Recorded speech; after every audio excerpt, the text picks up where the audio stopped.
Hey CLATTs! We're here in the beautiful English countryside near the Lake District, and I want to make a super important video for you today. So for years you guys have been asking me how I afford to travel, and I've never really made a video on it. During this trip specifically, I've been getting bombarded in messages on Instagram and Twitter and Facebook. How do you afford to travel? How are you doing this, Tall? So this isn't a question that's easy to answer. There are so many different variables that come into it, but I just want to say this to start off. Travel is not as expensive as you think it is.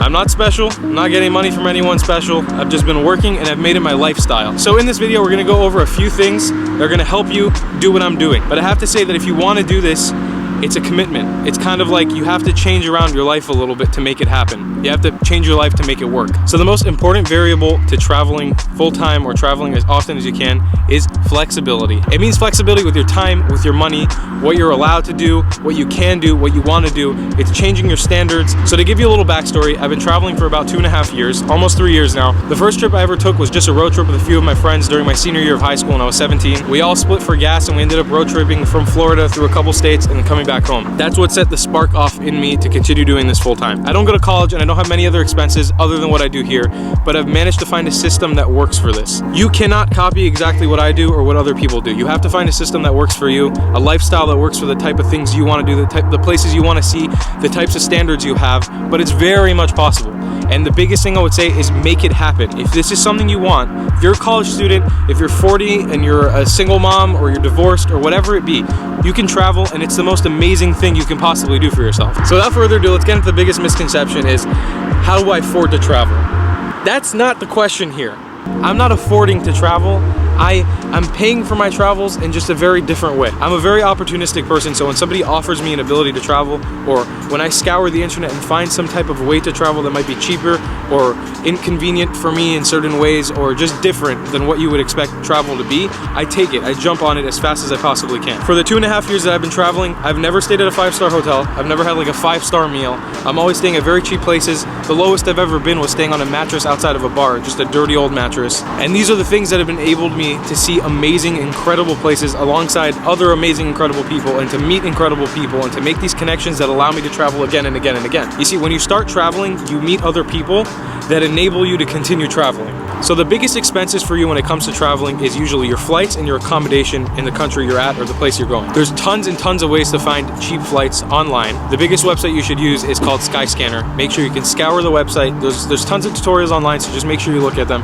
You can find flights that are flexible from any date, at any price range, to any place in the world with multiple connections and multiple stops. That's the main way I find my flights, other than if there's just a random deal that happens to be on the internet somewhere and I find it. But when we get back into flexibility, it's all about being flexible with your time. You're not going to be able to find a cheap flight to the place you want to go in this specific date to that specific date. It usually won't ever happen. You always have to be flexible with your time. If you can choose a random month and you can choose a random day and a random time, and even a random country, you can find some incredible deals. I flew to the country I'm in right now for about $100. I traveled across 7 different countries in Europe for $300. I got to spend New Year's in Paris and celebrate it with some awesome people I randomly met.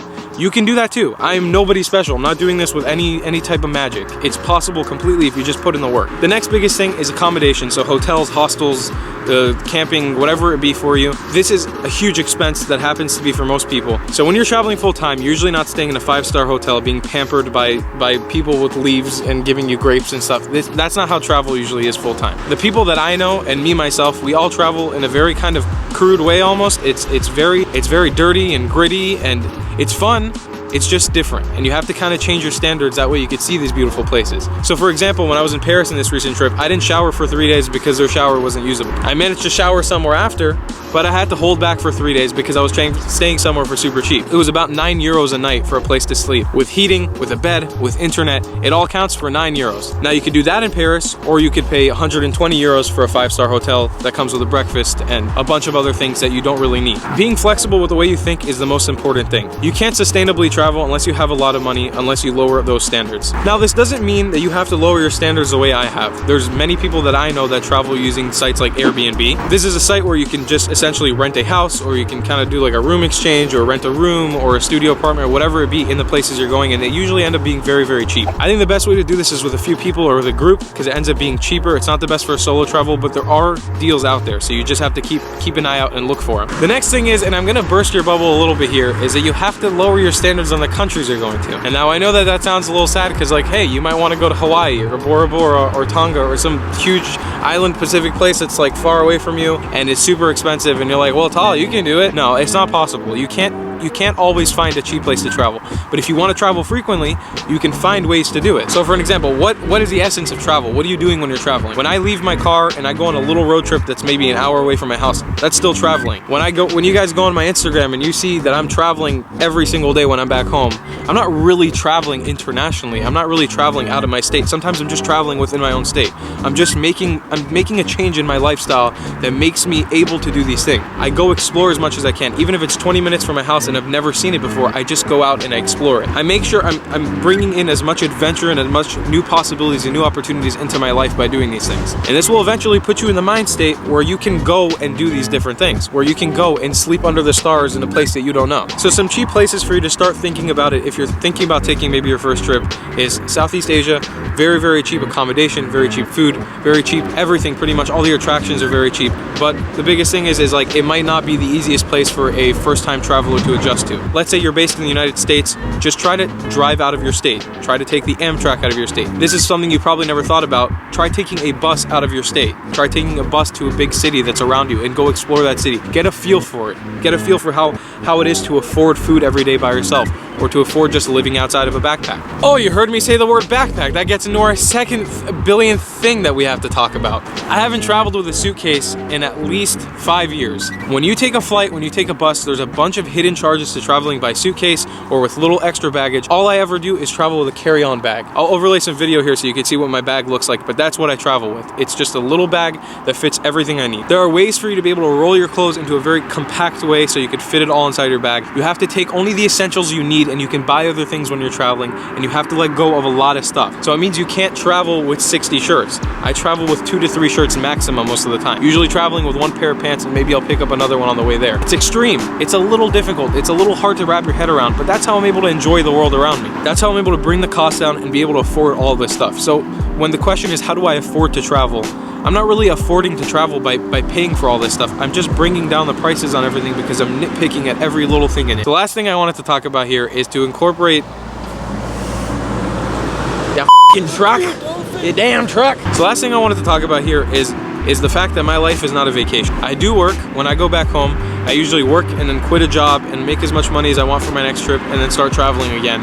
That's usually what I end up doing. But at the same time, this lifestyle is not a vacation. I just had a chance to talk about this with my good friends from the Endless Adventure, so make sure you go check out their channel. But this life's not a vacation. It's in no way, shape, or form a vacation. I'm not enjoying every single moment of it. Yes, sometimes it's stressful. Sometimes it's hard. Sometimes I can't find a way back home. It's very strange. It's a very different experience. It's very tedious and it takes a lot of time to book almost every movement I want to take. Every train I want to take, every flight I want to take, I scour the internet 5 times over to find it. So it requires a lot of planning, it requires a lot of work, but then once again, that shouldn't hold you back from being able to do this. So many of you guys that have reached out to me are college kids that are either in debt or are from my age range and are just wondering how I do this. I had to let go of a lot of stuff in my life to be able to do this stuff, but it's helped me grow as a person, and I know it will help you grow as a person too. So maybe it doesn't mean you need to drop college and just drop everything in your life and do it, but make these little efforts to start getting the flavor in your mouth a little bit.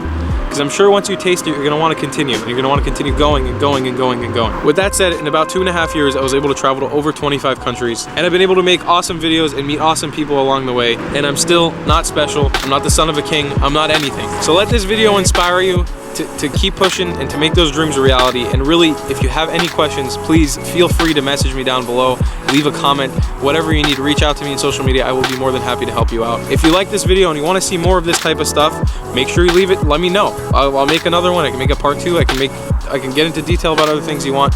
And also make sure to hit that little notification bell near the subscribe button if you want to get notifications about my videos when they come out. Because there's some awesome adventures coming up and you don't want to miss out on them. Make sure to subscribe to this channel if you liked what you saw and this is your first time watching my videos. Like the video if you liked it, or dislike it if you didn't like it. And I'll see you in the next one. I love you a long time. Bye-bye. Bye. Bye.